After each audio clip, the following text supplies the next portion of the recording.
Le Saman sort de sa réserve sur l'affaire de 200 milliards de francs CFA et demande au président Issoufou de mettre fin aux fonctions du ministre Hassoumi Massaoudou. Détail dans ce journal.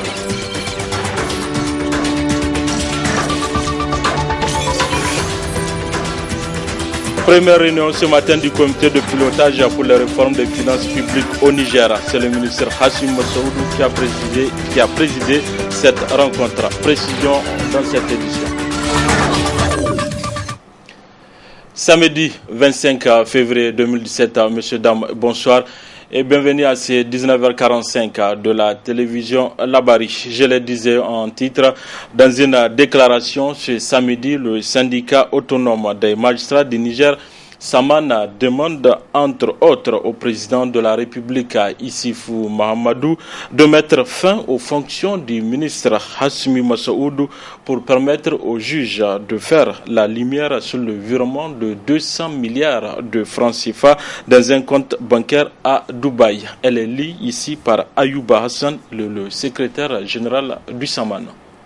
Cité dans une affaire de virement de 200 milliards de francs CFA à l'étranger, qui défraie la chronique, le ministre Hassoumi Massaoudou, au lieu de se justifier au cours d'un point de presse animé sur la question, a essayé de noyer le poisson ou contourner le sujet en jetant, comme à ses habitudes, l'anathème sur le juge nigérien.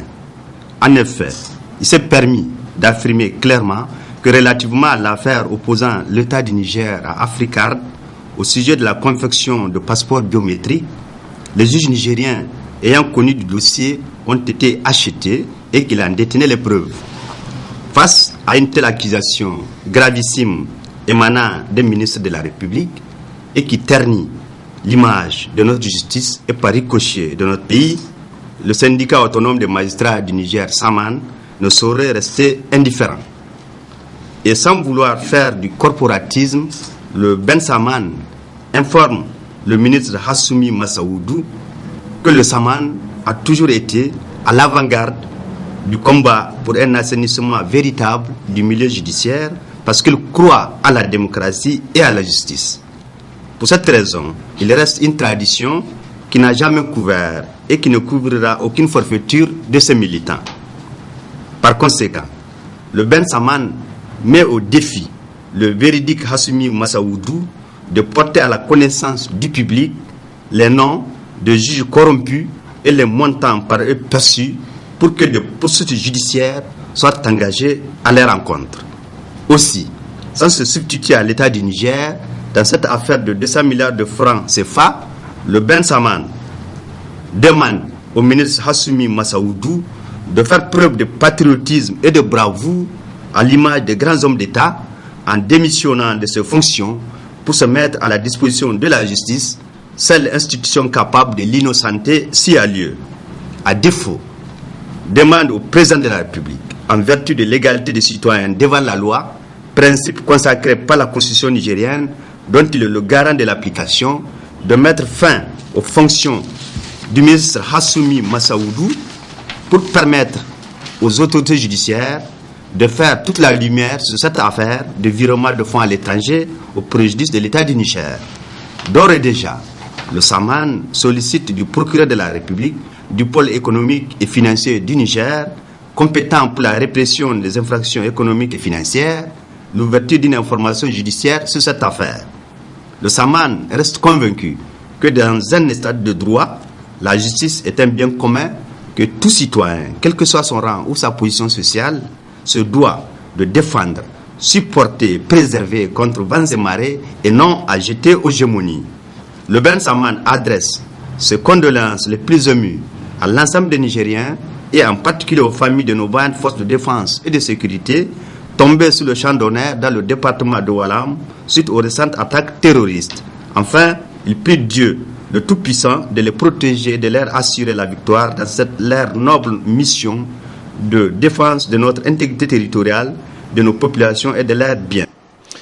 Affaire donc à suivre. Je le disais également en titre, le comité de pilotage pour les réformes des finances publiques au Niger a tenu sa première réunion ce samedi 25 février. Une réunion qui a permis aux participants d'adopter cet important programme. Le compte rendu de Hassan Saleh Mustafa et Sadou Doumi.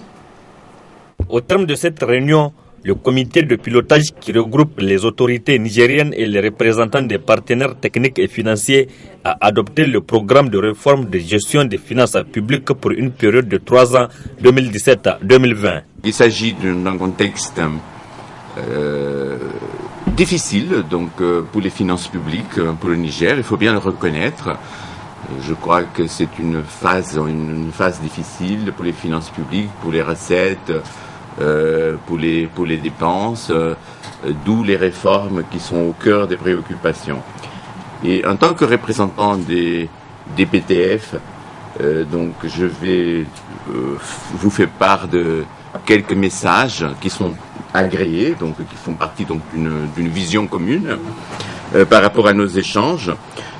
Donc ces réformes, que ce soit au niveau financier, des finances publiques, au niveau sectoriel, elles sont vraiment essentielles et elles doivent être conjuguées avec toute une série d'appuis budgétaires qui sont engagés par l'Union européenne, par les autres partenaires, donc le FMI, donc la Banque mondiale et la France, et ainsi que le nouveau programme économique et financier avec le FMI récemment approuvé. Le ministre de l'économie et des finances qui a salué le processus qui a abouti à l'adoption de cet important programme pour le développement socio-économique du Niger a encore annoncé la poursuite des réformes dans ce domaine. La mise en œuvre des réformes sera résolument poursuivie sur la période 2017-2020 à travers les 7 objectifs spécifiques essentiels pour l'amélioration de la dimension PFA. À cet égard, il me plaît de réaffirmer ma détermination et l'engagement du gouvernement à tout mettre en œuvre pour leur mise en œuvre diligente, de donner les assurances nécessaires quant à l'affectation des ressources budgétaires suffisantes pour leur réalisation, de mettre en place un système de communication pour une meilleure appropriation du programme, de veiller à l'animation permanente du comité de pilotage qui constitue, de mon point de vue, un cadre de dialogue approprié pour la coopération au développement. À l'endroit de nos partenaires techniques et financiers, je voudrais annoncer que le PRGFP 4 constitue désormais le seul cadre d'intervention pour la mise en œuvre des réformes des finances publiques sur la période 2017-2020. Les deux parties se sont quittées sourire aux lèvres, preuve d'une mission bien accomplie en adoptant ce programme de réforme de gestion des finances publiques, un projet important pour l'avenir du Niger selon les partenaires. La validation de la stratégie de plaidoyer et de la communication pour le Fonds national climat, tel est l'objet de cet atelier de la société civile visant à faire le point sur le changement climatique. Le compte rendu de Asma Oussedou et Chebou Guisso. Cet atelier de validation de la stratégie de plaidoyer et de communication pour la création d'un fonds climat au Niger se veut un engagement de la société civile nigérienne visant à faire le point sur le changement climatique. Le changement climatique constitue une réelle menace pour la stabilité environnementale, économique et sociale des pays en développement et ceux de l'Afrique en particulier. L'élévation des températures, la montée des eaux et les émissions de gaz à effet de serre ont atteint des niveaux records en 2015 et 2016, faisant de ces années les pires années de l'histoire moderne. Au Niger, depuis les années 60, il est aisé de constater un changement notoire dans le cycle de la pluviométrie. Les pluies sont de plus en plus rares, la production agricole est déficitaire d'année en année. La ressource en eau s'amenuise et les vagues de chaleur s'intensifient avec la montée des températures. Les inondations courantes, entraînant des pertes en vies humaines et des dégâts matériels énormes, créent une situation de catastrophe sans précédent. Cette situation renforce la vulnérabilité du Niger, déjà classé en tête des pays les plus pauvres au monde. Cette campagne portant sur de nouveaux mécanismes de financement, dit de financement innovant, est d'une importance capitale. Cette campagne vise la création, conformément aux dispositions de la Convention cadre des Nations Unies sur le changement climatique et des différents accords signés et ratifiés, à la création du Fonds national climat à travers de nouveaux mécanismes de financement, dits financement innovant. La création d'un tel fonds permettra la mobilisation des ressources internes qui prendront en charge les questions d'adaptation et d'atténuation par le budget national en investissant dans des projets résilients au climat et sobres en carbone. C'est aussi l'occasion de vous informer que les services d'un consultant national sont engagés avec toujours l'appui de Care International Niger pour faire une étude de faisabilité et d'en dégager les pistes de mobilisation des ressources internes et de nous proposer un avant-projet de loi portant création du Fonds national climat qui sera amendé et enrichi au cours d'un atelier national. Cet atelier de validation de la stratégie de plaidoyer et de communication de la plateforme de la société nigérienne sur le changement climatique et le développement durable est financé par Care International au Niger. Atelier de formation des pairs éducateurs sur la lutte contre la fraude et la promotion des valeurs citoyennes et républicaines organisé par le consortium des organisations et associations de développement pour la sauvegarde des acquis démocratiques et promotion de la bonne gouvernance. Abdelrazak Kamidou et Nasser Seydou. Cet atelier organisé par le consortium des organisations et associations de développement et promotion de la bonne gouvernance COASAD PBG porte sur la formation des pairs éducateurs sur la lutte contre la fraude et la promotion des valeurs citoyennes et républicaines. Malgré toutes les réformes entreprises par les autorités de la 7e République afin de booster notre économie et assurer un développement durable du pays, des facteurs endogènes continuent à tirer l'économie vers le bas. En effet, 2 jours durant, les participants à cet atelier vont échanger, discuter et partager leur expérience sur les mesures à prendre sur la lutte contre la fraude et la promotion des valeurs citoyennes et républicaines. Cette rencontre devrait permettre aux participants de renforcer leur capacité sur la mise en œuvre des pratiques réalistes et pragmatiques des instruments nationaux et internationaux définissant les citoyens modèles nigériens. 2 jours durant, les participants à cette formation seront outillés sur la question afin que leur capacité soit renforcée sur la mise en œuvre des pratiques réalistes et pragmatiques des instruments nationaux et internationaux définissant le citoyen modèle nigérien. C'est d'aider les gens à comprendre la notion de tout le concept de la souveraineté et aussi de la citoyenneté, n'est-ce pas?